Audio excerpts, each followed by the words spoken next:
update on that story in just a moment, but I also want to tell you about a big terror attack that took place today in northern Pakistan. Now, terror attacks happen pretty frequently in Pakistan, it being a nation that has sponsored terror, and there is in-house terror that continues to bleed its own quite frequently. But this particular terror attack has made a flash because the victims were largely Chinese engineers hired in that country to work on a large dam project. The target was a bus carrying these Chinese engineers, Pakistani soldiers and mechanical staff to a hydropower dam construction.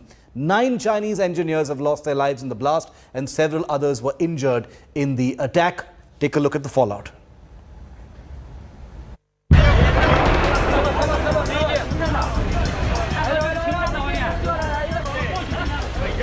Injured Chinese engineers and workers being given first aid at a local hospital in Kohistan, Pakistan.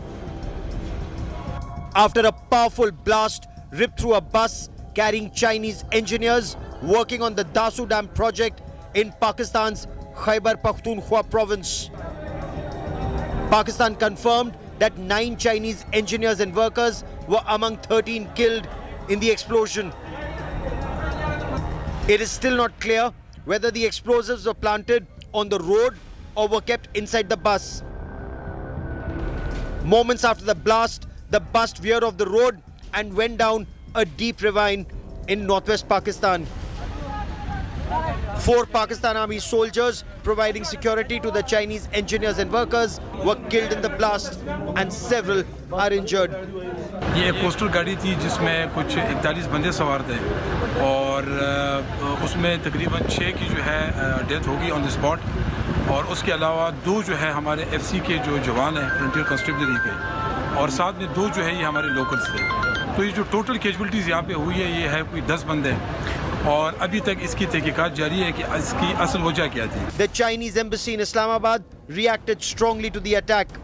China urged Pakistan to strengthen security of its nationals in Pakistan. Chinese government spokesperson Zhao Lijian urged Pakistan to severely punish the perpetrators. 28 Chinese nationals were also injured in the attack.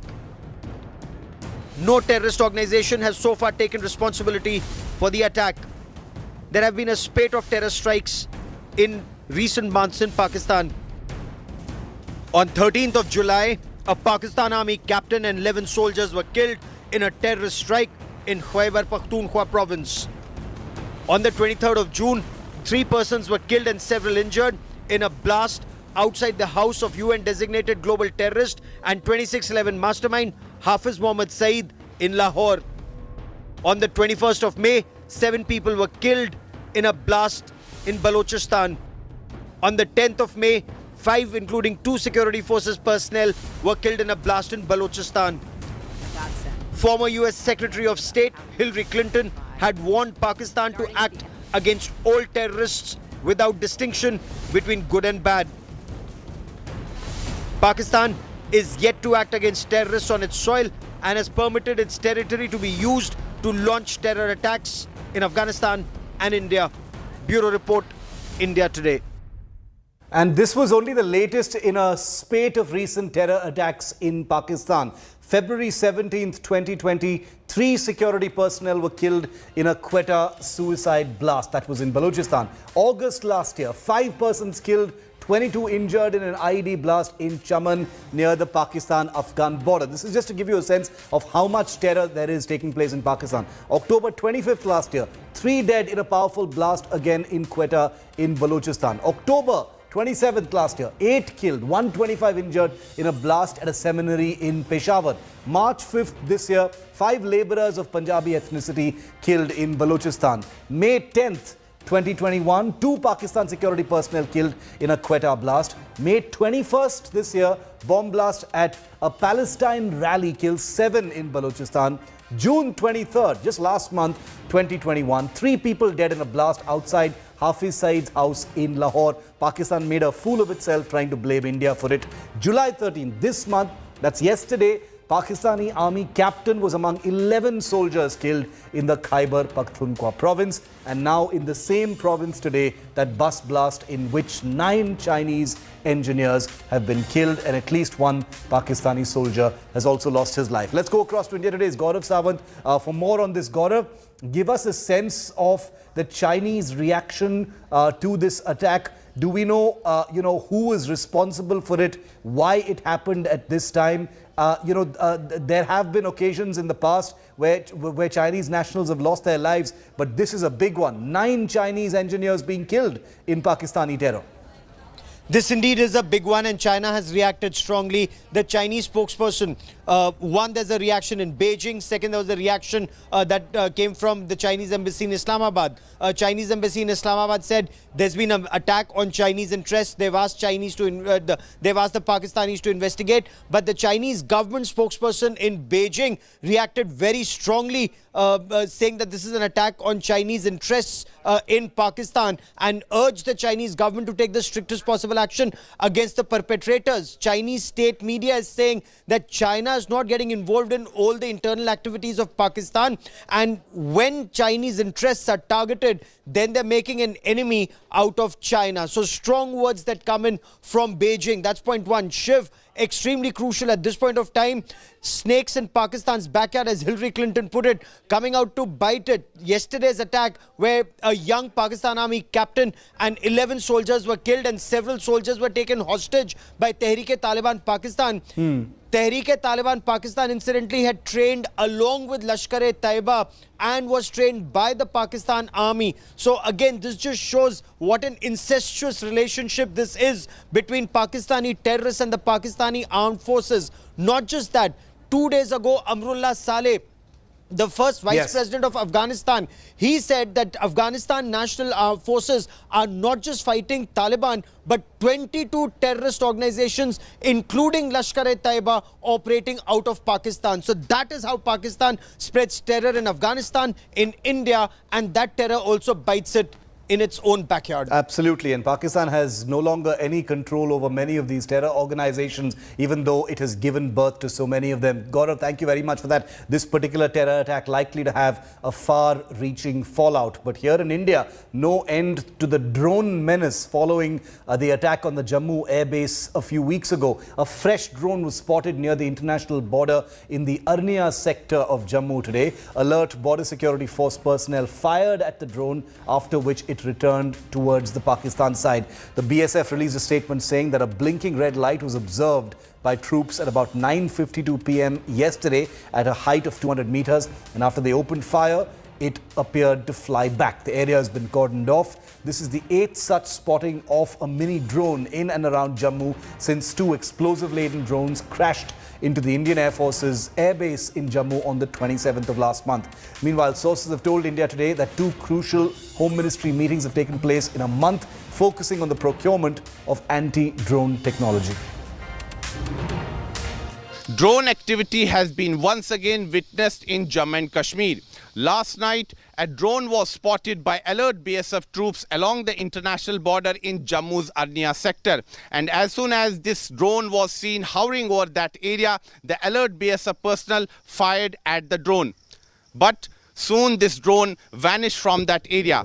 It's clear that the operator of this drone pulled it back towards the Pakistani side. After this incident, the BSF troops carried out an intense search operation in the entire area along the international border, but nothing was found. It's not clear that whether this drone had been sent by Pakistan for spying or for smuggling weapons in that area. The BSF troops are still carrying out search operations. So far, nothing has been found, but in the recent past, we have seen drone activity taking place in and around the important military stations in Jammu. In the last 2 years, we have seen that Pakistan has used drones to smuggle weapons in Jammu and Kashmir, to smuggle drugs, and this is a new modus operandi that has been used by the terrorists and Pakistan. Few weeks ago, we saw that drones were used to carry out terror attack on Jammu's Air Force Station. Now the security agencies are trying to formulate a new strategy to deal with this new threat of drones. With video journalist Neeraj Kumar, this is Sunil Bhatt reporting from Jammu for India Today.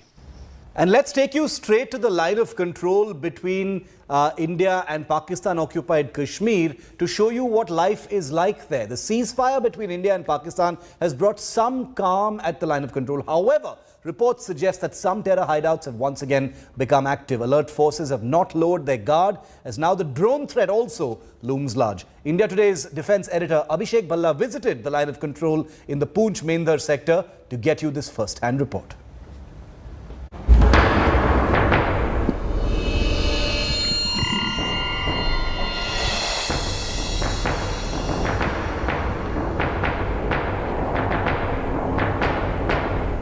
The big guns have fallen silent on the line of control. A semblance of the peace prevails. The calm at the otherwise blood-soaked boundary returned after India and Pakistan reaffirmed their commitment to the 2003 ceasefire agreement in February this year. However, Indian Army has not lowered its guard, as the threat of terror is still lurking.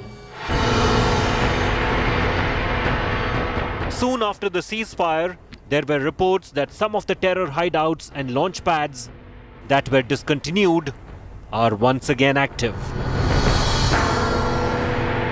Infiltration attempts from Pakistan-occupied Kashmir still continue. Terror infrastructure continues to blossom across the LOC, and what we are witnessing here at one of the forward locations is a counter-infiltration patrol.